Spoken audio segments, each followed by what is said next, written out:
Do you like movies, Adam? Yeah, I like movies. All right. Well, I think today it'd be appropriate to kick us off with a line from Red from The Shawshank Redemption, played by Morgan Freeman. Geology is the study of pressure and time. That's all it takes, really. Pressure and time. That and a big goddamn poster. Yes, geology, but this also applies even more so to protest and revolution, especially the part about the big goddamn poster.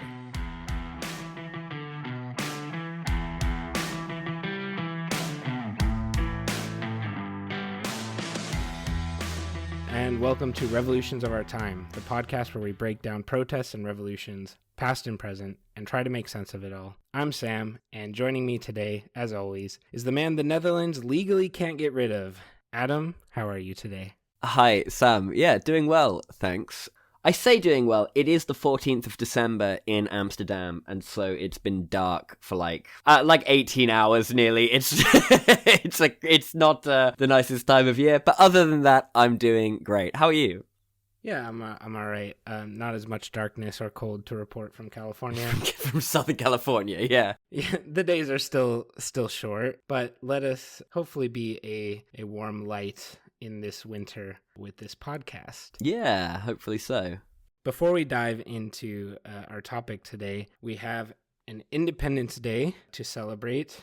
It's actually one of the most celebrated holidays in the world, that being independence from the British Empire. And there were a lot of days to choose from around here, but I wanted to highlight December 12th, and that is Kenya's Republic Day, aka Jamhuri Day, probably butchering the pronunciation. But Kenya was a long road to independence. There was the Mau Mau Rebellion in 1952. That led to a series of crackdowns by the British and widespread internment, detention camps. It was really brutal. But over that decade, Kenya did come out with an independent republic. And in the 60s, they had their independence from Britain.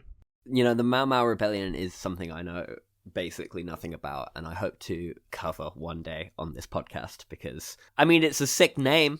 If nothing else, the Mau Mau Rebellion. Yeah, I think it will definitely have its own episode one day. I studied it a bit in my master's degree. I think just the jarring part is how close it is to modern day. I mean, in the 50s, right? This is after World War II. Yeah. But practices by the British during that were very reminiscent of 19th century British imperialism. So yeah, I'm sure we'll cover it one day. Yeah, similarly, I'm sure we'll cover something I encounter here in the Netherlands, which is the war in the 60s to reclaim control of Indonesia, similarly brutal and very deliberately forgotten in Dutch society. Yeah, I think we will be looking at the narrative a lot in this podcast. What is chosen to be remembered, what is chosen to be forgot and left out of the school curriculums. Indeed. Congratulations to our comrades in Kenya for their independence. Absolutely. And that brings us into the concept of this podcast. So we decided that we'll be doing the first few episodes in more broad terms. We want to bring you all with us, and we want to be able to discuss protest and revolution, but we want everyone to be on the same page, and we want to introduce these concepts more broadly before we get into specific details about specific events and movements. And we'll be exploring past protests and revolutions and seeing what lessons we can take away from them in the modern day. We also hope to examine the ideologies and the strategies that go into revolutionary movements and look at the forces that attempt to stamp them out. Also, is worth noting that we will be exploring this widely from a leftist perspective. So if that triggers you already, there's not a podcast for you, and I've saved you many hours. If you are curious about what that means, then I encourage you to stay along for the ride, because I think this is also very relevant to today. We sit here on December 14th, 2024, and this has been a very eventful year, and it's no coincidence that we are talking about protest and revolution right now, but it wouldn't have been a coincidence at any time this year. I think the world is getting to a certain pressure point where we will start seeing discontent manifested throughout.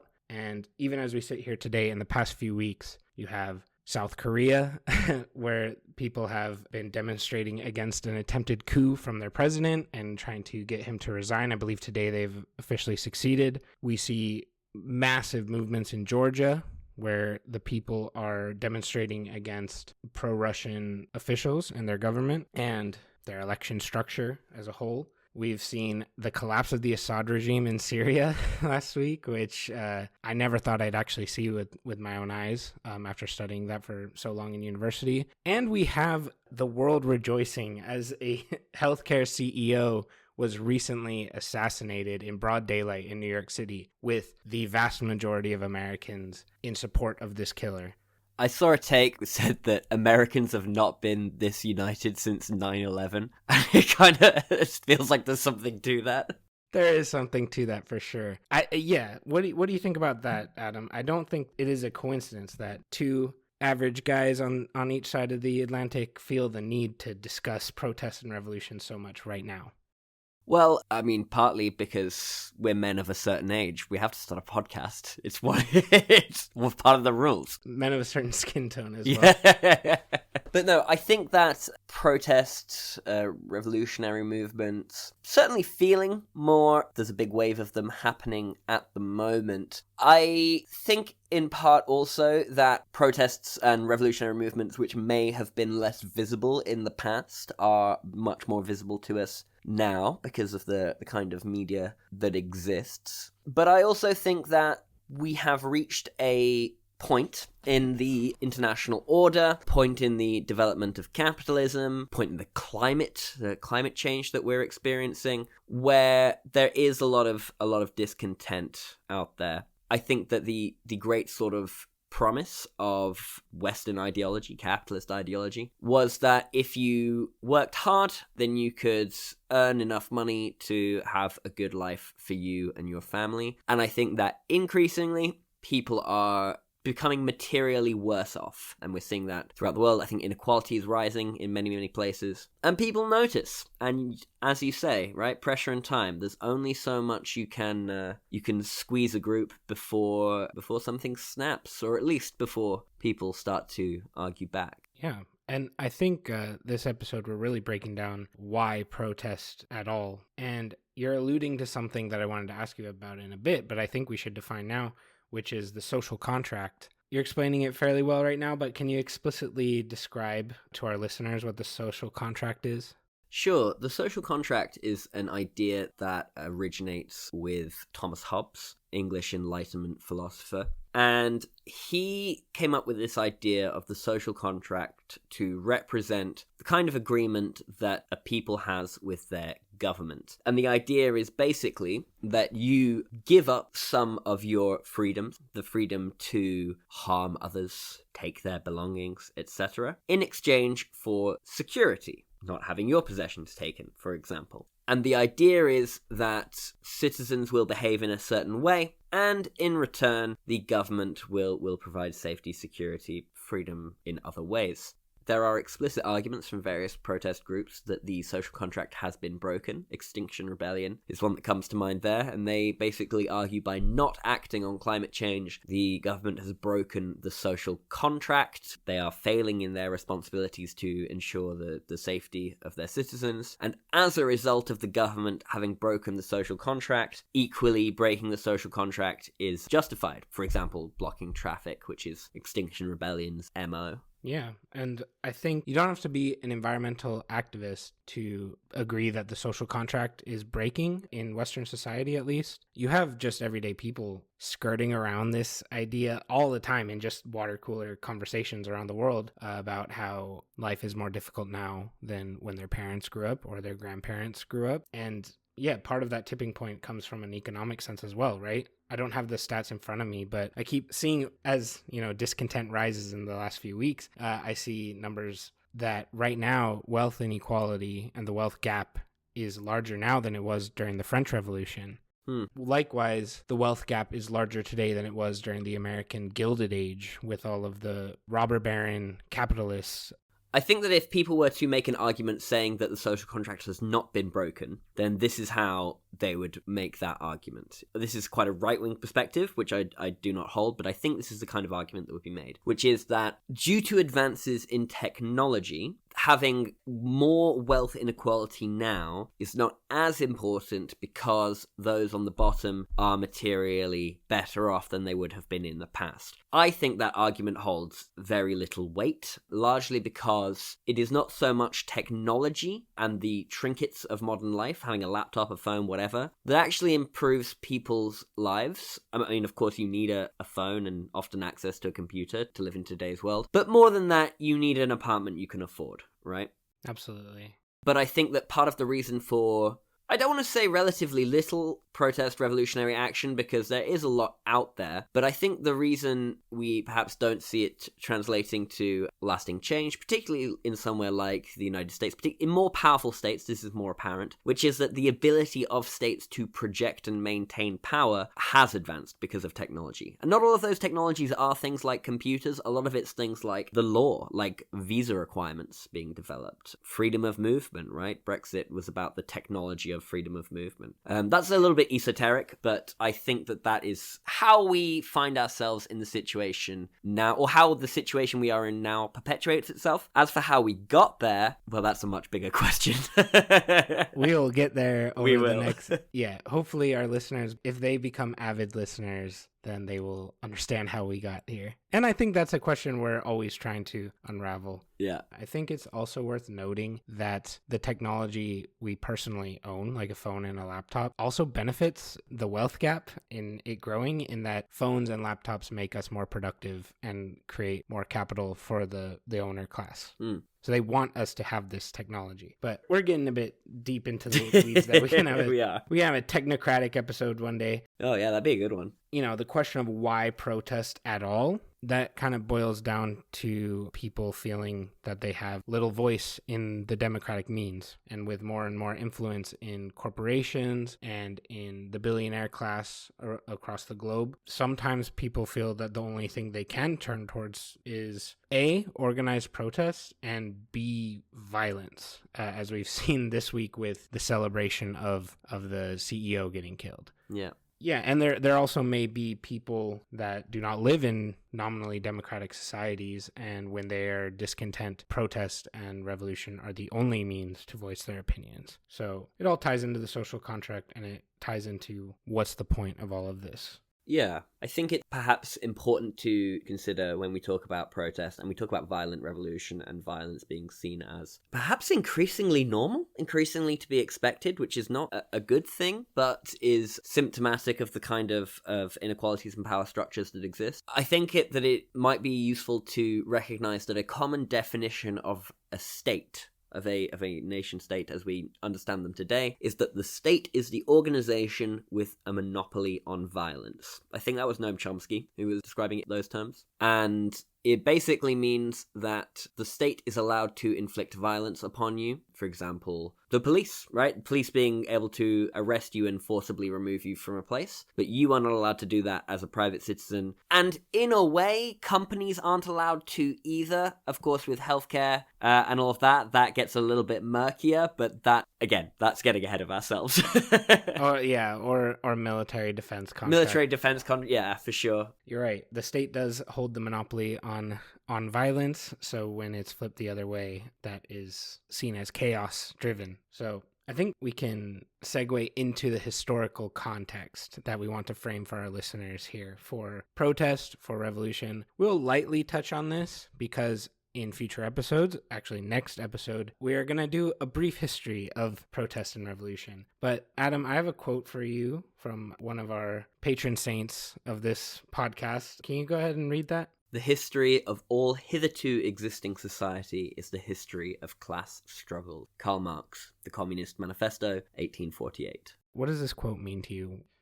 So Marx takes what's known as a materialist view of history, and indeed that is the most important aspect of Marxism, which is not being left-wing. It is adopting this materialist lens to analyze history and analyze society, which looks at people's material conditions, right? Like, how well off are you in a kind of physical sense? Do you have enough food to eat? Do you have adequate access to healthcare? Do you have a roof over your head? Things like that. Wealth, I suppose. And there have been different ways throughout history that society has been organized in relation to the kinds of things that produce material benefit, material wealth. The economy, effectively, right? Like, there have been different ways in which different groups of people relate to the economy. And throughout history, these different modes of relating to an economy have benefited people in those societies in different ways. So, for example, now, when we talk about the corporate elites or whatever, where shareholders, right? The meme is, who's going to think about the shareholders? Got to generate value for the shareholders, all of that. My first corporate job, a lot of listeners can relate to this. The company I worked for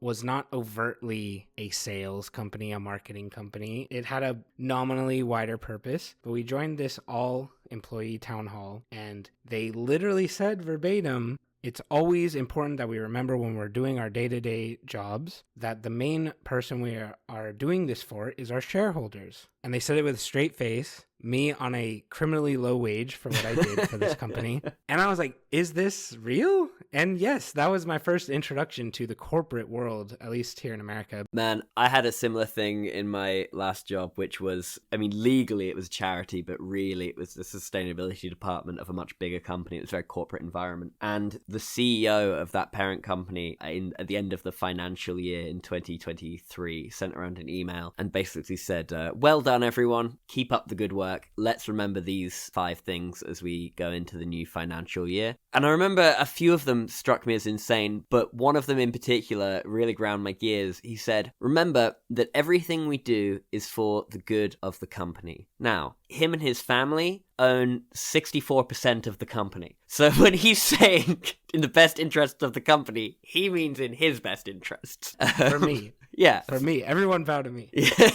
But that's a digression to say that in the world we live in today, the shareholders benefit from paying low wages, right? Because that produces more value for them. Whereas the people who work in their companies who generate that value, they would be more interested in having a more democratic control over the organization where they work, about being able to distribute those profits and resources more widely and have a say over perhaps some of the ethical considerations of the company, like whether they should adopt more strict environmental policies than are required by law. But it wasn't always this sort of shareholder-worker relationship, or bourgeois and proletarian, if we want to get into it. That's just 2 names for those things. Bourgeois is basically the shareholder class, proletarian is the working class. Before this, we lived in feudal times, where the relationship was between the aristocracy and the peasantry, and then a small bourgeois class developed and was unhappy about their place in society because they had a lot of money but not a lot of power, and peasants occasionally revolted as well, sometimes successfully. All to say that anytime we read about something in a history book, it is something that has been caused by a material conflict. So goes Marx's argument. We will explore the validity of Marx in later episodes for sure. But the teaching of history and the understanding of history really comes down to those type of perspectives. Depending on your professors, your teachers, their worldview, you might get a very different understanding of history and what is important to be put into a curriculum. If curriculum is put in place by a more conservative body, you might see the lens of history viewed through the great men that pulled themselves up by their bootstraps, and you'll see the inspirational ideals of liberalism, and they probably won't delve deeper into the realities of the time. They will want to look at the broader viewpoints, inspire you to work hard. But if you look at it from the materialist perspective, then it gets a lot messier, and you start to see the world from that class conflict perspective.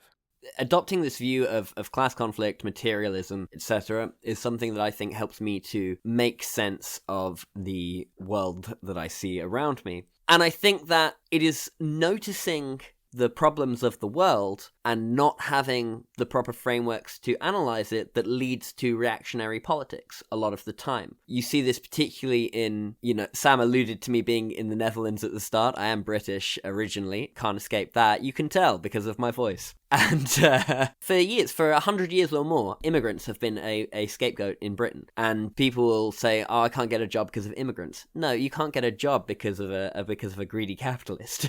The immigrant has nothing to do with it. You see this with trans people now as well, in particular, like targeted very obviously to distract from the real issues. I remember the time in which this was most stark for me was when Boris Johnson was the Prime Minister.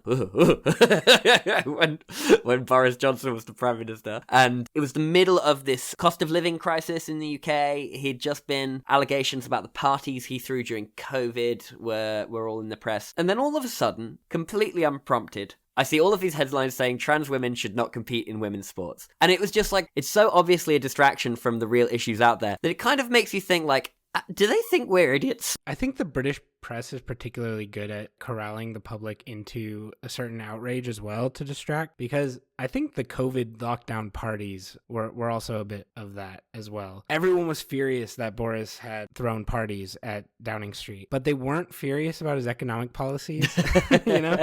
Yeah, that's true. The hypocrisy of it all. Yeah.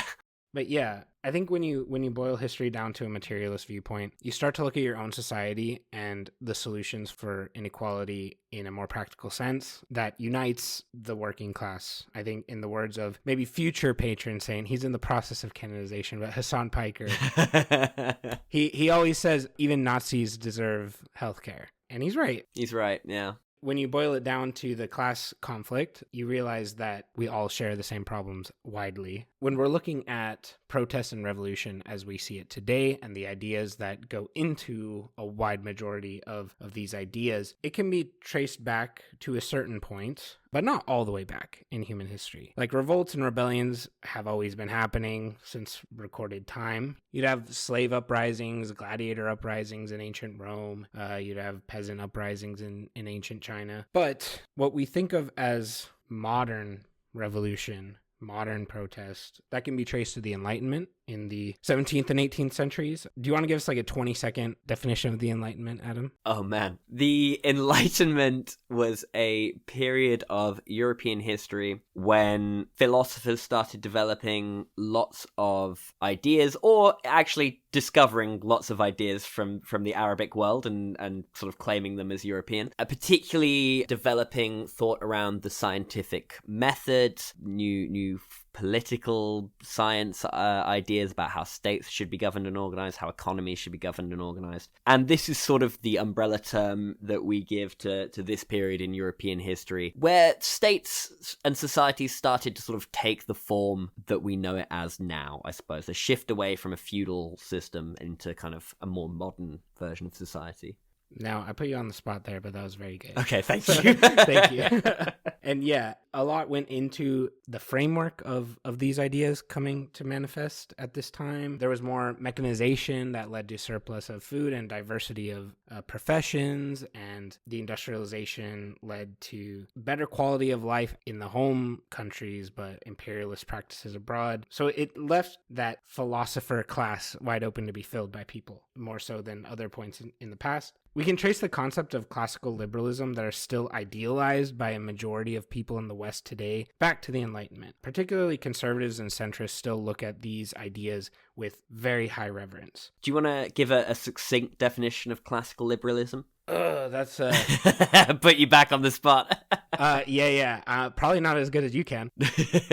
No, classical liberalism, I think, relates to a lot of ideas of freedom, individualism, Freedom, individualism, yeah, but specifically is often referred to in economic terms, and that's all about like free trade, low tariffs, laissez-faire economics, privately held capital. But the idea is that you have a completely free market, and that is supposed to make monopolies impossible, and that anything that does allow a monopoly to happen is largely a result of government interference or government overreach. That's sort of a classical liberalism idea, certainly how we think of it today. Thank you for that. I'm going to consider that an alley-oop there. And I think when you look at certain revolutions that sprung up around this time, you have the American Revolution, and you have the French Revolution, and these have a lot of symbolic roots in that free market. There was the bourgeois in France that came to want to have more determination over their society with the wealth they had been accumulating. And the Americans wanted a free market that was less limited by British taxation. It's true. And also you can see the class struggle there very explicitly in the slogan, right? Like, no taxation without representation. That's class struggle. Yeah, absolutely. There's one sort of exception in this time period, and that's the Haitian Revolution, and that's one we had to delve into at a later time, but I just wanted to mention that so people are aware. That was very much a class struggle, a proto-Marxist sort of revolution, and we will definitely be looking back at the Haitian Revolution for inspiration for later ones, for sure. But over the next 100 years after this, the modern world took shape through independence movements across Europe and Latin America, widely driven by these classical liberal ideas, again, in search of free markets and self-determination for themselves. The concept of nationalism is very much a classical liberal idea, but in the void that developed due to Europeans gaining less control over the Americas, the modern world began to take shape through imperialism of Asia and Africa by the Europeans as well. Now, this is sort of the time of mass industrialization, steam power, factories being built up. Europeans needed material for these factories, which was largely drove that imperialist capitalist structure around the world. And this led into new ideas to combat the status quo. In comes old friend of the show, Karl Marx. In comes the wider concept of socialism. So there were philosophers at the time, politicians at the time, who embraced the notions of socialism but disagreed with some of Marx's more extreme rhetoric. I think Bernstein is one of the more notable people in that realm. But just wanted to mention that Marxism and socialism, while sharing a lot of ideas, are not necessarily one for one. You've explained Marx's idea of materialism previously, so I won't have you go into that. But regarding socialism and these new emerging ideas at the time, can you explain how these new, what we would see as leftist ideas, shaped the way we think about revolution moving forward?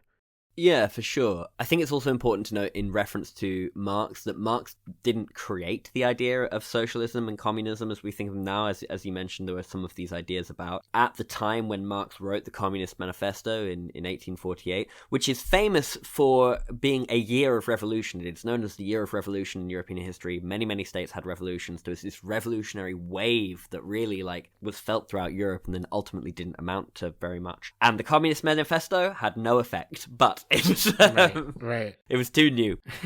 Just to say that Marx was sort of asked by the Communist Party in London to write this text and sort of settle the official ideology of socialism at the time. But there were also ideas of more utopian socialists who basically believed that everyone should sort of live on a kibbutz, just these small societies, and what we might call anarcho-primitivist, I suppose. Certainly more anarchist leaning, and we'll get into the distinction between anarchy and socialism, I suppose, a little bit later on. But prior to really an engagement with socialism, with Marxism, when we talked about a revolution is not even really the right word. Coup is sort of a better one. It's sort of one dynasty taking over from another dynasty, and that really being about land, territory, pride. I think that a notable exception, which isn't actually even really an exception, is the Reformation that we saw in Europe. I bring this up to demonstrate how even this, which does not necessarily seem to be about class struggle, can be viewed in that lens, because, it was a time when the Protestant Church broke off from the Catholic Church, but the Catholic Church issued taxes all throughout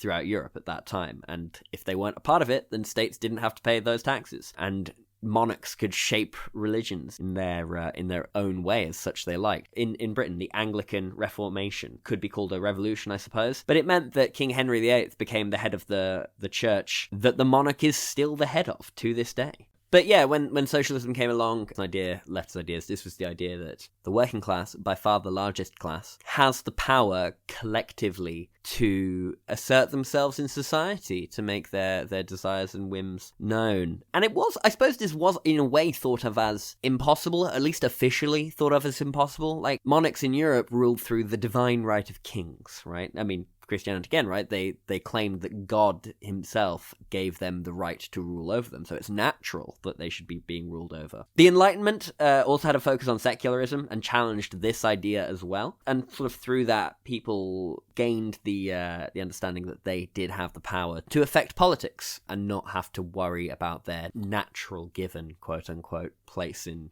the world. From here on out, we no longer see just one group of elites challenging another power structure. I think we see collective minority groups also trying to gain rights. You have indigenous communities in this imperialist system we discussed. You have women, right? Half the population who had no rights until relatively recently. You have ethnic minorities, and you have the working class in general rising up to try to better their position in society collectively. And the way this manifested was in the imperialist world out in the colonies. You had these anti-imperialist movements, but then at what's called the imperial core, this being the land itself, if you're in the British Empire, the imperial core being Britain itself or France itself. Here you saw strikes for the 8-hour workday, child labor laws, suffragette and women's rights movements, civil rights movements for racial equality. And I think there's a term that we need to define for our listeners that I'm sure will come up a lot later on, so I think we should define it now, and that is exploitation. The term exploitation in a leftist context. So how would you define exploitation in the context we're talking about here?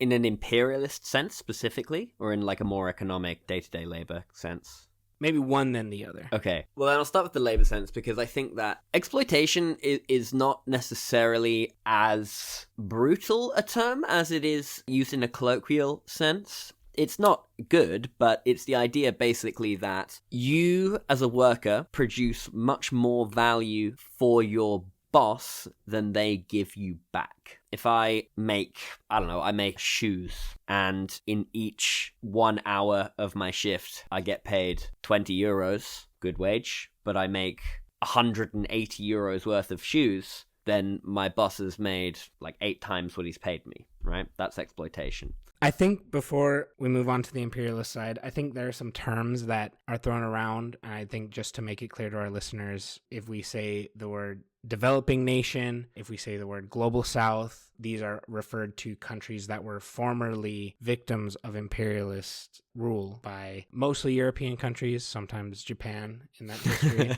And then when you hear the term developed economy or global north, this refers to widely the perpetrators of imperialism. You know, there weren't any Swiss colonies out there, but they did benefit from that economic system a lot, so they That's count actually as well. debated, but I think you're right.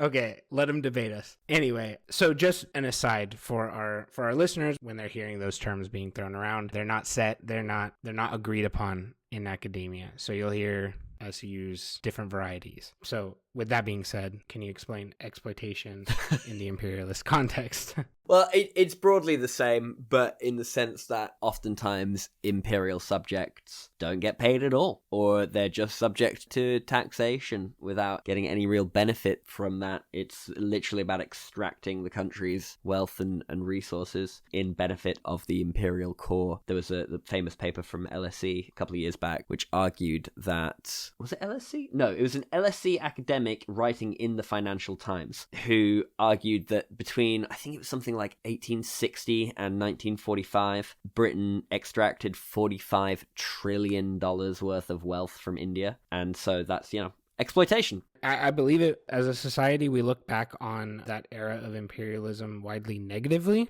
rightly so, but we look at British East India Company as clearly exploitative, and we look at them cultivating opium in India, basically using slave labor to package it and process it from poppy seed into opium as we know it, then shipping it to China, getting the Chinese hooked on opium, then extracting Chinese resources due to their dependence on the product. And we look at that as a bad thing, which it is, but we don't view modern tech companies, that are using slave labor in places like the Congo, and we don't see them assembling those products in developing nations for pennies on the dollar. We don't see that as necessarily the same evil as the British East India Company was participating in. Certainly, it is not accepted in the mainstream that it is as such. Weirdo leftists with a podcast do.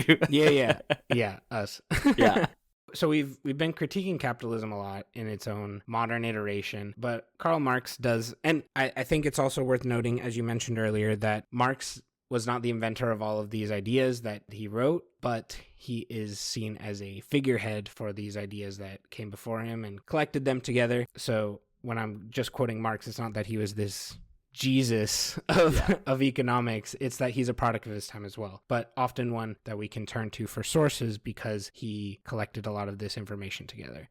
He also inspired a lot of later thinkers as well. Yeah, absolutely, including weirdo podcasters. But he had something to say about capitalism itself and its role in revolution. Can you read that quote? Capitalism contains the seeds of its own destruction. Thank you. I think we'll probably get into this later in a couple episodes when you discuss the anatomy of a protest for us, but there's something called a trigger event. And this is when a protest or revolution can arise out of a relatively small catalytic moment. Examples of this I think people can resonate with are Black Lives Matter protests being sparked by the murder of George Floyd in 2020, the Arab Spring being sparked by the self-immolation of Mohamed Bouazizi in Tunisia in response to police brutality, and Hong Kong in 2019 was sparked by an extradition bill, but manifested into wider independence calls and self-rule demands. However, protest and revolution doesn't always need to come from a trigger event, but it can also be a slow build. And one of the biggest causes within a slow build is another term that I would like you to help us define, which is alienation, which we're going to talk a lot about in the future. You're giving me all the easy ones. Famously. Well, what can you tell me about the concept of alienation? Yeah, alienation is the idea that you are removed from the outcome of your work. So, for example, if you work for Volvo and you're in their factory building the Volvo cars, but you can't afford a Volvo, then you are experiencing alienation. You are producing this value entirely outside of your own sphere of experience. And Marx sort of argued that this becomes worse through processes of industrialization in a kind of psychic sense almost, because with individualization, with specialization within workflows, we become more removed from the product of our labor. So maybe you're at Volvo and you're not putting together a whole car, you're just making the exhaust pipe or something. Like, that's your job, just to make the exhaust pipe of a Volvo. So not only are you removed from the possibility of using the products that you're making, but you are also separated from the labor of the holistic thing, producing the holistic thing. Yeah, I mean, not being able to afford it is economically damaging, but Marx sort of thought it was societally damaging, psychologically damaging. There was something almost spiritual about, like, being removed from your labor in this way. Yeah, I think that's why you see people that are like carpenters or small scale manufacturers feel so much pride in their work is because they see the table being built from tree to finished product. Yeah. But I think also the same can be said about alienation for the political process. Yeah. And people can encounter that as well. I think me and you can be seen as good examples of that, of when there is an established, in America, duopoly, or in Britain, 2 or 3 options rather than just 2, and you don't fall into that political line of thinking, you can get a lot of alienation from your own political activity. Yeah, I think that's true. People are increasingly feeling disenfranchised. In some ways, I'm alienated more now because I live in a country where I cannot vote, but I can vote in 2 other countries, so it's kind of fine. Yeah. I think we've done a lot to answer the why protest. Yeah. Do you want to summarize for just, like, give us a sentence for where we've landed at? We've been a long way around. So where did we arrive to? We have been a long way around, and I think the summary of why protest is people are dissatisfied with their position in society. They're alienated from their work. They don't feel they have a say in their material conditions. They don't feel they have a say in their political process. And that might drive someone to first protest and then perhaps revolt after that. What is your take between the difference between a protest and a revolution? Because we will be discussing both in separate instances throughout our podcast. Well, revolution is a much bigger event than a protest. Like, a protest could be one guy standing with a cardboard sign outside of a parliament building saying this sucks, you know, like cheap rent, whatever. That's a protest. The rent is too damn high. The rent is too damn high, yeah. But a revolution is a complete rearranging of the political structures of your country. It's changing certainly the form of governance, maybe the system of democracy. In some really extreme examples, you see all of society trying to be changed. This was pretty explicitly the goal of the Soviet Union, and in France, as we've spoken about off air, they changed time. They changed the calendar. They changed the days to have 10 hours that were 100 decades long. It was insane. That'll be a bonus episode one day. Yeah. The listeners will love to hear about the French calendar. Yeah. Which is to say that protest is airing a grievance, and there are more or less extreme ways in which you can air that grievance. You could stand outside a place with a sign. You could occupy a university building. You could shoot a healthcare CEO in broad daylight. That's protest. Well, actually, okay, that last one maybe isn't protest, but there's some nuance there. Whereas a revolution is a complete break from society as we know it. Right. And I think protest can be a lot larger than just that. I mean, I witnessed with my own eyes up to 2 million people in the streets in Hong Kong at a given point airing their grievances. And had it not been for a neighboring country with the ability to crack down, maybe it would have turned revolution, or maybe it would have turned successful protest movement. But yeah, I think I'd like to close out with one last question for you, if that's all right. And why is protest and revolution necessary? There is a quote that when peaceful resolution is made impossible, violent revolution becomes inevitable. Yeah, John F. Kennedy. Okay, John F. Kennedy. There we go. Famous imperialist neolib. But the point stands. The point stands. Not all, well, I think actually all revolutions are violent, actually, now that I think about it. Some people argue no. We'll explore that. We'll see if we can do some episodes on some that weren't.